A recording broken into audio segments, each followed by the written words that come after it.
हर महीना वैन के 800 रुपए बचाने के लिए हम लोगों ने साइकिल से स्कूल जाना चालू कर दिया था। ये हो गई। 4 लौंडे थरथराती ठंड में साइकिल से स्कूल जाते हैं, ब्लेजर, टोपा, मफलर बांध बुंदा के। एक तो ये ब्लेजर बहुत अजीब था हमारे स्कूल का।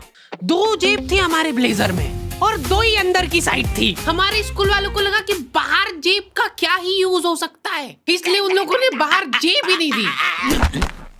क्या करूं मैं इस जेब का? ठंडी लग रही है तो हाथ अंदर वाली जेब में ही डाल के चलना पड़ता था। कोनी से साइकिल चला के आते थे हम लोग स्कूल। सबको ऐसा लगता था कि हम लोग अपाहिज हैं। और फिर एकदम से हम लोग हाथ बाहर निकाल लेते थे।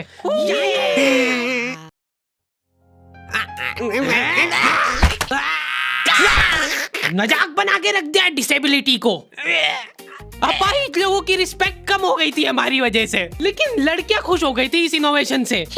उनको लगा था कि ब्रा का खर्चा नहीं करना पड़ेगा, अपना जो भी सामान है उसको एकदम जेंटली इन जेबों के अंदर प्लेस कर देंगे। लेकिन इसमें एक छोटी सी दिक्कत थी। स्कूल वालों ने लड़कियों के ब्लेजर में एक ही जेब रखी थी। तुम लोग नहीं समझोगे कितना मुश्किल होता है एक ही जेब में इतना सारा सामान घुसाना। हर रोज लेट होते थे हम लोग स्कूल, क्योंकि मेरी साइकिल की चेन ढीली थी। थोड़ी सी भी स्पीड बढ़ाते थे तो वो चेन उतर जाती थी। लेकिन पापा ने मेरे को प्रॉपर ट्रेनिंग दे रखी थी चेन चढ़ाने की। एक जना ऐसे खींचेगा टायर, उतने में अपने को पानी से फटाफट कस देना है। ये हो गई टाइट। बैग में पाना पेचकस रख के लाना पड़ता था मेरे को स्कूल, कि कभी भी रास्ते में चेन उतर सकती है। इमेजिन करो एक बार कि तुम चुपचाप वैन में बैठ के जा रहे हो, बीच सड़क में 4 लौंडे साइकिल पलटा के ये फटाफट क्लास में बैठे हुए मेरे को डर बना रहता था कि कोई गलती से मेरा बैग चेक नहीं कर ले।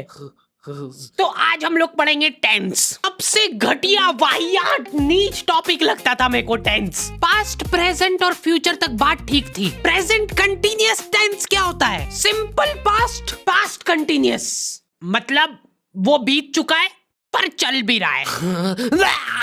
क्या है ये? कितना भी समझ लो इस टॉपिक को, एग्जाम में जाके तुमको अंदाजे से ही सेंटेंस चूज करना पड़ेंगे कि ये सुनने में अच्छा लग रहा है तो यही होगा सही। एग्जाम में इन्विजिलेटर हमको क्वेश्चन पेपर पे कुछ नहीं लिखने देता था। इनको ऐसा लगता था कि हम लोग क्वेश्चन पेपर पे आंसर लिख लिख के चीटिंग करेंगे। लेकिन हमारी क्लास के बच्चे एडवांस हो गए थे, ये पूरी की पूरी आंसर शीट एक्सचेंज कर लेते थे कि तू लिख के दे, को आता है तो। बोर्ड एग्जाम थी यार हमारी, और हमारे स्कूल वाले बोर्ड एग्जाम को बहुत सीरियसली लेते थे। अलकायदा टाइप ट्रेनिंग मिली थी हम लोगों को। एग्जाम देते हुए कहीं से भी बॉम्ब गिर सकता है, लेकिन तुम्हारे हाथ नहीं रुकना चाहिए, चाहे तुमको क्वेश्चन आता हो या ना, कुछ न कुछ लिख के ही आना है। हमारा एक ही मकसद होना चाहिए, आंसर शीट भरना।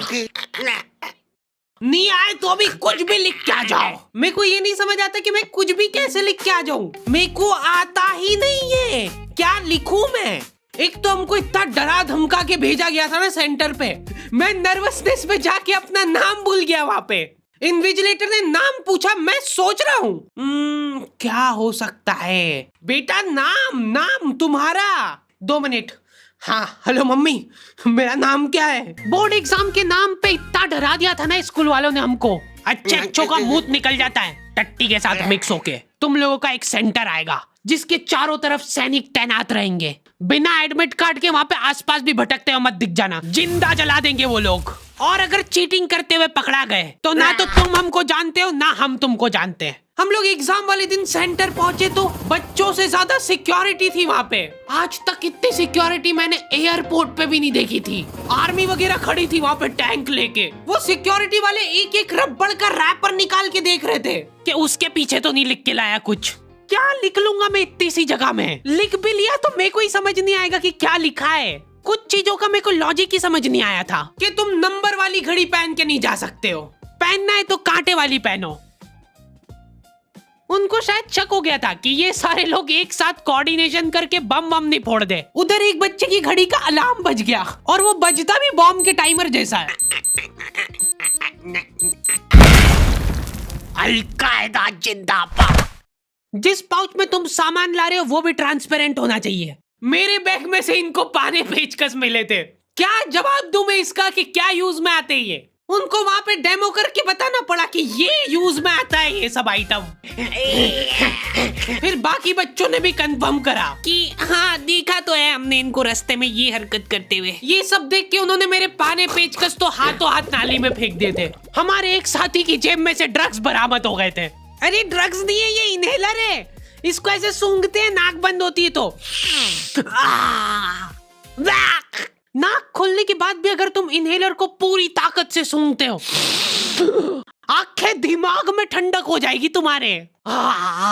वो बच्चे नहीं होते जो पूरा साल टाइम पास करते और एग्जाम के एक दिन पहले पढ़ के एग्जाम देने आ जाते हैं। वो बनने की मैं कोशिश ही कर पाया था। सिर्फ मैंने सोचा था आखिरी रात मेरी है, रात भर मैं पूरा सिलेबस चाट जाऊंगा, पर मैं एग्जाम के एक दिन पहले ही बीमार पड़ गया। सर्दी हो गई मेरे को, तो मैंने सोचा ठीक है अभी थोड़ा रेस्ट करते, सुबह उठ के पढ़ाई करेंगे। नाक बंद हो गई भाई, नींद ही नहीं आ रही है। फिर पापा आके मेरे को ट्रिक बताते हैं कि अगर राइट वाली नाक बंद हो रही है ना तो लेफ्ट साइड करवट करके सो जा, फिर गहरी सांस ले, तो ये जो है ना राइट वाली खुल जाएगी और लेफ्ट वाली बंद हो जाएगी। फिर लेफ्ट वाली अगर खोलना है तो राइट साइड करवट करके सो जा। पूरी रात करवटें बदलता रह गया मैं। सुबह रास्ते में जाते जाते पढ़ रहा हूँ मैं, क्योंकि बाकी बच्चे भी यही कर रहे थे। बच्चों को लग रहा है कि भाई जितना हम लोग साल भर में नहीं पढ़े उतना हम लोग रास्ते में जाते हुए पढ़ लेंगे। रास्ते में ऐसे कॉपियां लेके घूम रहे जैसे इनसे ज्यादा पढ़ाकू कोई हो ही ना। सुबह हम सब लोग सेंटर लेट पहुंचे क्योंकि साइकिल की चेन उतर गई थी, तो रास्ते में वो कर रहे थे। और क्वेश्चन पेपर भी लेट हो गया था उस दिन। क्वेश्चन पेपर Z+ सिक्योरिटी के साथ आता था। 10 बॉडीगार्ड लेके आते थे एक जरा सा पार्सल।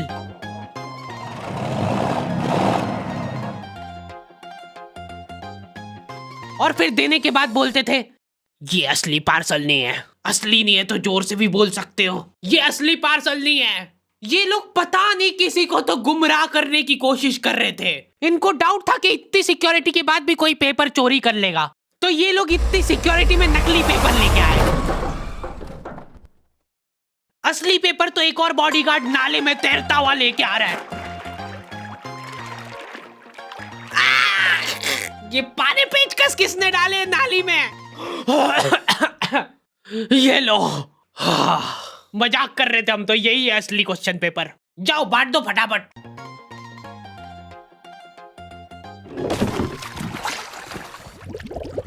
ये अपना आपस में एक दूसरे को गुमराह कर रहे थे। एक बार बस सोच के देखो कि ये सारी हरकतों के बाद भी अगर पेपर लीक हो गया। सोचो एक आदमी टेलीग्राम पे क्वेश्चन पेपर बेचने लग गया था, वो भी एग्जाम के महीने भर पहले से। तब तक क्वेश्चन पेपर बना भी नहीं था।